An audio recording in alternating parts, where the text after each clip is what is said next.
Forget basic bread and cheese. Medieval royalty dined like gods, from rare imports guarded like treasure to dishes so complex they required their own rituals. Food was far more than fuel. It was power. It was pageantry. It was politics. Eggs weren't just breakfast. They were royal building blocks of luxury cuisine.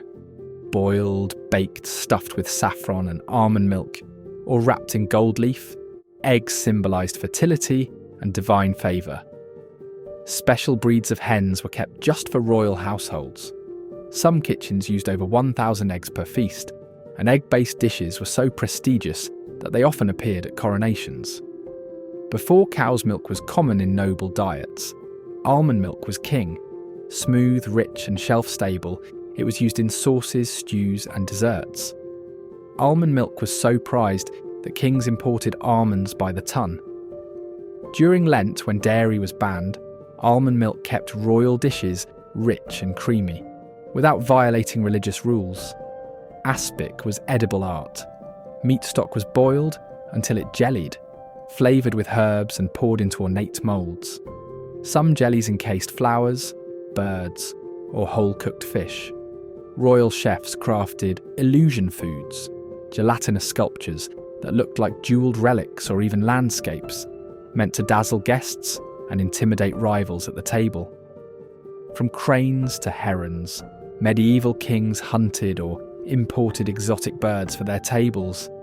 But peacocks were the crown jewel, roasted then dressed in their own plumage and beak. These were served not for taste, but as trophies, a show of dominion over nature and wealth. Swans, meanwhile, were often royal property, marked with ownership notches on their beaks. Eels were fatty, abundant and easy to preserve. Kings consumed them fried, jellied or baked in elaborate pies shaped like dragons or shields. Eels were so valuable, they were used to pay rent and taxes. One English monastery owed the crown over 500,000 eels a year, and you can bet many ended up on royal plates. Pine nuts were small but mighty, used in everything from sauces to sweets. Their subtle, creamy flavour was perfect for rich medieval dishes.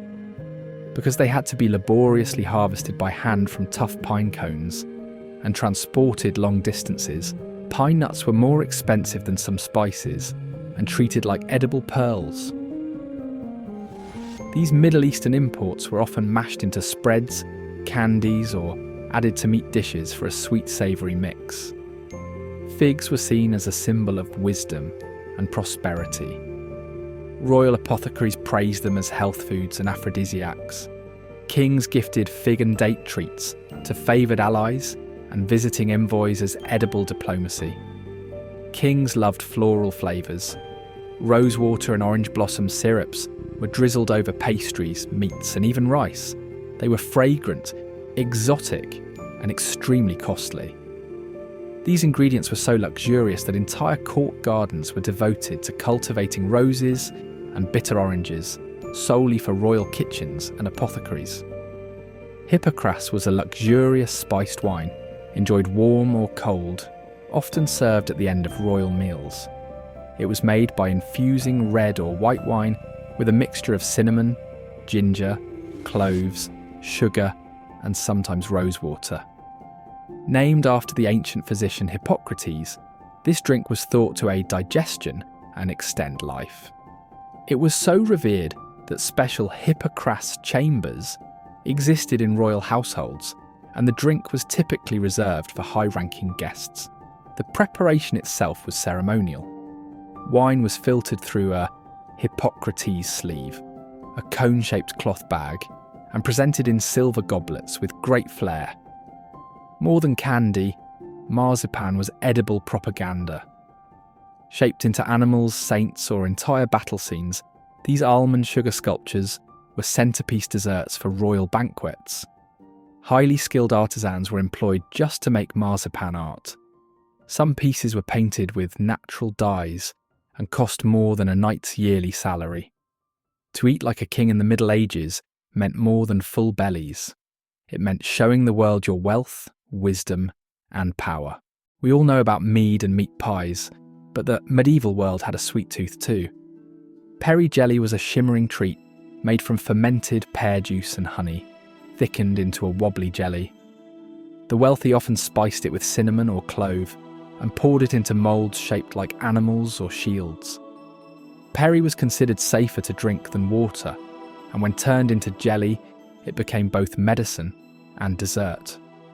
Frumenti may sound humble, but on feast days it became something magical. This sweetened wheat porridge was enriched with milk, eggs and honey, then topped with dried fruits like figs, raisins and dates. It was traditionally served at Christmas and even accompanied roasted venison during noble feasts. Comfits were the original medieval candy. Fennel, aniseed or coriander seeds were coated in layer after layer of hardened sugar. They were believed to aid digestion, so much so that nobles carried boxes of comfits to banquets and handed them out like party favours. Apple muse was thick, warm and fragrant, a sort of medieval applesauce pudding. Apples were stewed with wine, breadcrumbs and spices like cinnamon and ginger. This dessert was often used to soften stale bread, turning food waste into a sweet, elegant dish. Lèche Lombard was a sliceable custard made from almond milk, honey, and exotic spices like mace and saffron. It looked like fudge but tasted like a warm, nutty pudding. This was a favourite among the nobility, with versions recorded in the 14th century English and Italian cookbooks. Pain perdu, essentially medieval French toast, soaked in egg and milk, fried in butter, then topped with honey or sugar. In a time when wasting bread was unthinkable, pain perdu was a clever and delicious solution. Tarte de Brie was made from soft, ripened cheese, like brie, mixed with eggs, sugar, and spices inside a pastry shell. It was creamy, savoury, and just sweet enough to be served as dessert. It blurs the line between sweet and savoury, much like modern cheesecake. A fleeting spring delight. Elderflower fritters were made by dipping whole blossoms in batter and frying them crisp. Once cooked, they were dusted with sugar or drizzled with honey. Elderflowers bloom for only a short time, so these fritters were a rare seasonal treat, often linked to fertility rituals. Sucket was the medieval answer to fruit candy. Fruits and peels were boiled in sugar syrup, with spices, creating sticky, spiced jewels served in ornate bowls. Suckets were served with special silver sucket forks, early utensils for sweets. Chairisai, or cherry eyes, was a rich pudding made from cherries, wine, honey and rice flour. The result was thick, smooth and deeply flavourful. Medieval cooks believed red fruits promoted good health and balanced the humours of the body. Wafers were thin, crispy cakes often eaten with warm spiced wine or fruit syrups. They were a treat for special occasions like weddings or church feasts. They were sometimes printed with religious or noble insignias, a medieval take on edible branding. Doucettes were luxurious egg custards sweetened with honey and perfumed with rosewater or saffron. Baked gently, they had a smooth, almost silky texture. The name comes from the Old French doucet, meaning little sweet thing, and it was often served at the end of high feasts. Medlar is the medieval fruit that needed to rot before it could be eaten. Sounds gross?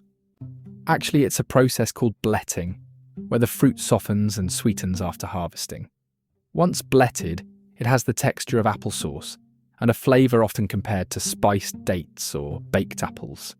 Shakespeare called it open-arse fruit because, well, take a look. Medlars were a delicacy in Tudor England and often featured in pies and preserves. They also symbolised decay and time, making appearances in poetry and art. Looking like a lumpy apple and smelling like perfume, the quince was once more popular than apples themselves. Too tough and sour to eat raw, quinces were cooked into jellies and pastes like membrillo, still loved in Spain today. In medieval Europe, quince was also prized for its medicinal properties. It was believed to aid digestion, sweeten breath, and even strengthen the heart.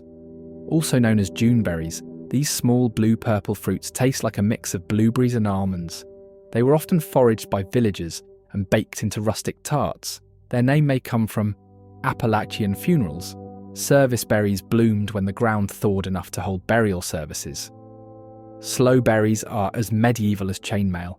These tart fruits from the blackthorn tree were turned into syrups, vinegars, and the ancestor of modern sloe gin. People never ate them raw. They're far too astringent. Instead, they were steeped in alcohol or sweetened with honey to bring out their deep, plummy flavour. The cornelian cherry may look like a cranberry, but its taste is tangy and citrusy, like sour cherry and lime. Popular in Byzantine and Eastern European cuisines, this fruit was often made into jams, fermented drinks, and even pickled. Romans loved it too. Legions carried the tough wood for spears and the fruit for energy. Mulberries were so beloved in the Middle Ages, some monasteries cultivated them for their sweet juice and for silkworms, which feed exclusively on mulberry leaves. The black mulberry, in particular, was eaten fresh, dried, or turned into wine, and they stain everything, a symbol of fleeting beauty and often linked to ancient myths like Pyramus and Thisbe. Tiny, tangy, and electric red, barberries were prized for their zing. Used in medieval sauces and syrups, they also served medicinal purposes, especially for fevers. Though banned in some areas due to a link to wheat diseases, they remained popular in kitchens and gardens until forgotten by modern diets. Damsons are the dark horse of the plum family. Tart and tannic, they were perfect for stewing with meat, making jams and even flavouring ale. The name may trace back to Damascus, suggesting a long journey from the Middle East to the English orchard. Yes, jujubes are real fruit, not just chewy candy. Known as the Chinese date, they were brought to Europe via the Silk Road. Dried, they're chewy and date-like. Fresh, they're crisp and apple-like. Medieval herbalists valued them for calming the nerves and aiding sleep. The strawberry tree, or Arbutus unidu, was said to be eaten once because the taste was forgettable. But these fruits were fermented into wines and liqueurs by monks and foragers. It's one of the few fruits that ripens in autumn and blooms at the same time, making it a symbol of rebirth and duality. Rowan berries were more than food, they were magic. Medieval people believed the tree protected against witches and evil spirits. When cooked, the bitter berries made excellent jelly, often paired with game meats. In hard times, they were dried and ground into flour substitutes. Also called the wild service tree, this fruit tastes like dates and malt after bletting. Checker fruits were fermented into a kind of rustic cider or ale, and inns named the Chequers across Britain reference this very tree. They were so culturally tied to drinking that they lent their name to the Chancellor's residence, Chequers. And though many faded from our tables, they still grow in hedgerows and old gardens, waiting for curious minds to rediscover their taste. We've all heard of medieval meat pies and mead, but what about the vegetables that filled the tables of castles, monasteries, and peasant homes? Today we're looking into history to unearth 12 forgotten vegetables of the medieval world. Some were culinary staples, others medicinal marvels. All are rare in modern kitchens. Skirret, funny name, serious flavour. This sweet white root, with its mild taste reminiscent of carrot and parsnip, was a favourite in medieval kitchens. The name skirret comes from the Dutch suikerwortel, or sugar root, a nod to its natural sweetness. Boiled, roasted, or even fried in batter, skirret was considered a delicacy of the elite. Charlemagne reportedly demanded it in his royal gardens. It's a perennial too, meaning once planted, it fed people for years. With a name fit for royalty and a nickname of poor man's asparagus, Good King Henry was a reliable wild green. This plant was often foraged near homes and farms, leading it to be one of the earliest homegrown vegetables of Europe. Its young shoots were eaten like asparagus, while the mature leaves were cooked like spinach. Before celery ruled the kitchen, there was Alexander's. Grown by Romans and passed on through the medieval period, this bold, peppery herb flavoured everything from soups to salted fish. It was so popular that it was often planted along monastery walls, and nearly every part is edible: root, leaf, stem, and flower. Recognise the name rampion. You might know it as Rapunzel. Yes, that Rapunzel. In the fairy tale, her mother craved this plant so badly, she risked everything. That's because rampion's root is nutty and tender, and its leaves can be eaten raw or cooked. It was such a valuable salad plant that theft from noble gardens was not uncommon. Don't let the appearance fool you. Scotonera, also known as black salsify, has a creamy oyster-like flavour when cooked.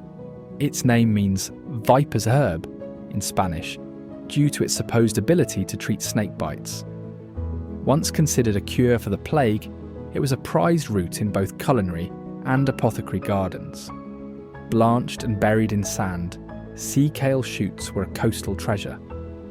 This seaside vegetable was a staple in monastic gardens, especially in the British Isles. In Victorian times, it made a comeback and was considered a gourmet delicacy in Britain. What if you could eat your parsley from the bottom up? Parsley root is a forgotten cousin of the common herb, cultivated for its white, aromatic root. Used in broths, stews, and even sweet dishes, it had a parsley meets carrot flavour. Medieval cooks favoured it over carrots, in regions where orange carrots had yet to dominate the field. While we still eat turnips, the greens often go to waste, but in the medieval world, they were essential.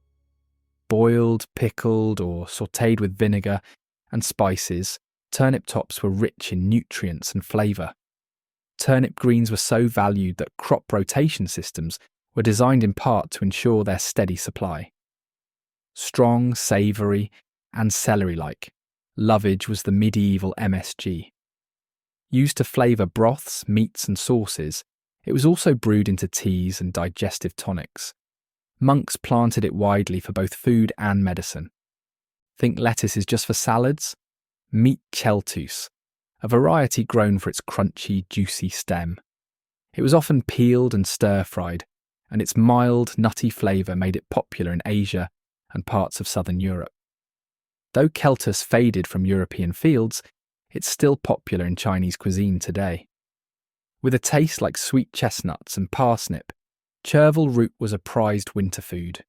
It was slow to grow but stored well, ideal for lean months in medieval climates. This root was so delicate in flavour that nobles reserved it for fine stews and feast day dishes. We still use the root to spice up our roasts, but in medieval times, horseradish leaves were just as important. Their peppery bite added kick to meat pies, sausages, and fresh salads. Beyond food, horseradish was thought to cure everything from scurvy to snake bites. Truly a hot commodity. From castle banquets to peasant stews, these vegetables once fed medieval Europe with flavour, variety, and vital nutrients